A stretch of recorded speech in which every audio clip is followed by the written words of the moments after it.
Hi, I'm Myrna, and thank you for coming to see my graduate portfolio. I'm a graduate student at the University of Kansas in the High Incidence Disabilities program, non-teacher track. I started this program in January of 2020, and I'll be graduating in December of 2022. Um, Going back through all of these artifacts for this master's project was quite the experience for me. I was so nervous when I started. I was nervous I might not finish, and to see how much I learned and how much I accomplished was important for me.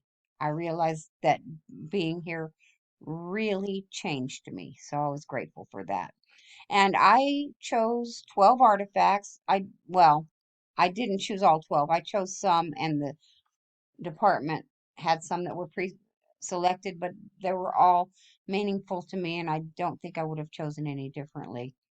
The teacher interview was special because I got to interview Mary Cox, the teacher who works next door to me now, who started teaching in the early 70s in special education before IDEA became law. So she has some great stories to tell, and she was approached by a professor while she was an undergraduate who recruited her for the special education program because changes were coming. So I really, really was grateful to have the opportunity to talk to her about all of that. And the case study, final plan, and presentation, I got to write a reading intervention, and I got to learn how to do testing to find out whether what the problems are and why someone is struggling to read with the dibbles. And so I was really glad to do that since I do want to work with struggling readers in my career. The FOBby project was also something that I would like to do in my career because I have students. I work in a residential facility, and my students all have behavior disorders. And if I can identify replacement behaviors that will help these kids to get more out of the short 3 hours of instruction time they have with me each day, I think they will get just a better experience in school. And again, the intervention grid for repeated reading was great for me because I've been using repeated reading since I learned about it through this project, and all the assessments that are available for to find out what struggling readers who's struggling and what can be done to help them. So this was a great class for me, and I love the strategy of repeated reading. Conduct a family interview was something that I got to do the summer after my first year as a special education teacher. I interviewed one of my students' dads. The student has Down syndrome, and his dad had supported me the entire 2 years I was at that school. I'm no longer at that school. I'm working in a hospital now. But I learned a lot from the family interview with him, and how important it was for teachers and children and parents and families to all work together. So I like doing that. And then the journal response to this leader interview is something I chose because multicultural education matters to me very much. And I watched that video several times, and I really wanted to get ideas about how I can teach from a multicultural perspective and not just from my own perspective, because it's not really a complete education if you only teach from one perspective.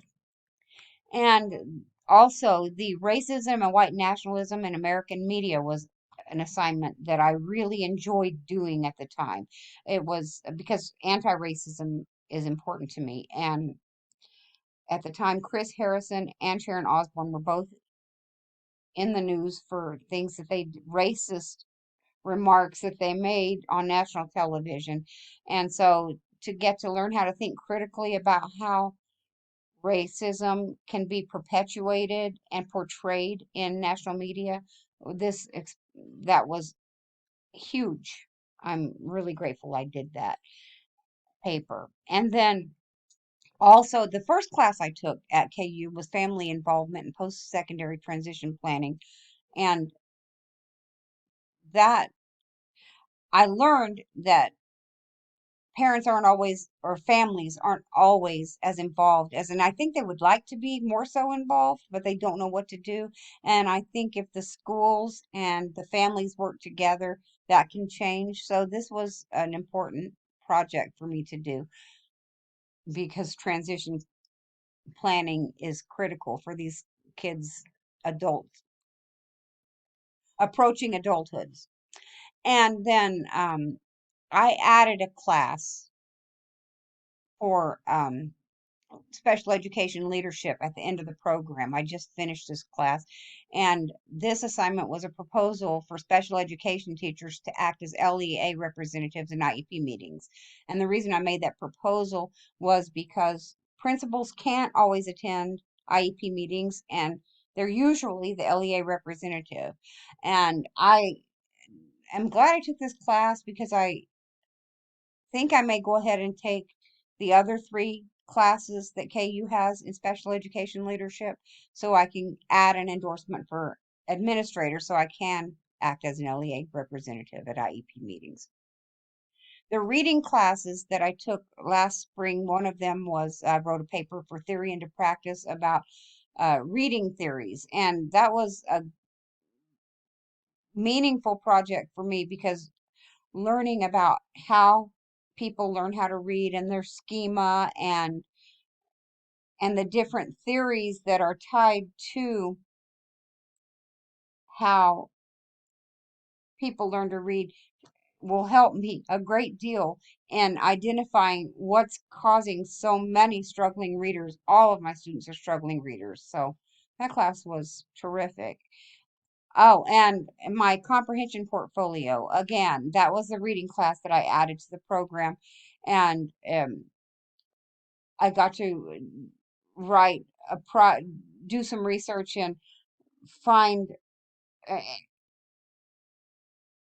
strategies and activities that align with standards to help students build a reading comprehension. And that's something I've been using since I did the project. In fact, I just used one this week in school with using the sound of music to teach literary devices for my kids because they can make inferences and predictions and do character analysis, that type of thing from a film uh, when they're struggling readers and they may not get all that from reading. The social skills lesson was something I did for an autism class that I took in place of a class that I had a scheduling conflict with and couldn't do. And so um, I think I used a case study student for that, and it was pretty helpful for me for learning how to use peer models for to teach social skills and how important it is. My kids don't have social skills, and I really think it's sad that they don't have peer models because they're hospitalized. And I that was a valuable learning experience for me to learn how important peer models are in helping kids. And I would like to find a way for my own kids to learn that as well. The assignments didn't have any suggested revisions.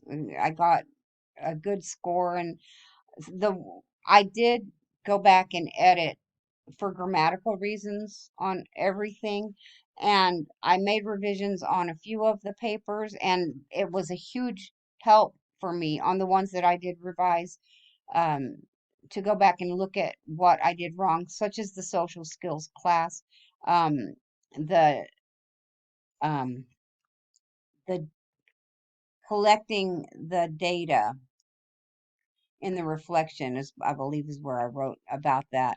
Um,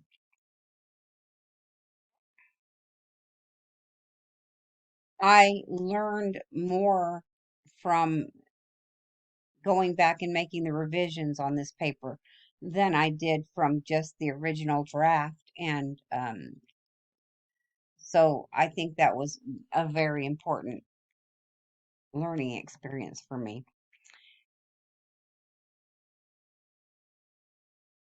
When I started this program, I was overwhelmed and afraid that I wouldn't finish it, because I have a history of dropping out, and I didn't want to be that person. And so um, I was fortunate enough to have a friend who's a college professor. And at the beginning, she said, it gets easier. And I asked her how. She said, because you acquire prior knowledge. And so as you move through the program, it's not going to always be overwhelming. And I was so grateful to her for that support. And she was right. As I moved through the program and acquired prior knowledge, uh, the program became easier and I felt more successful. And I feel grateful and accomplished at this point.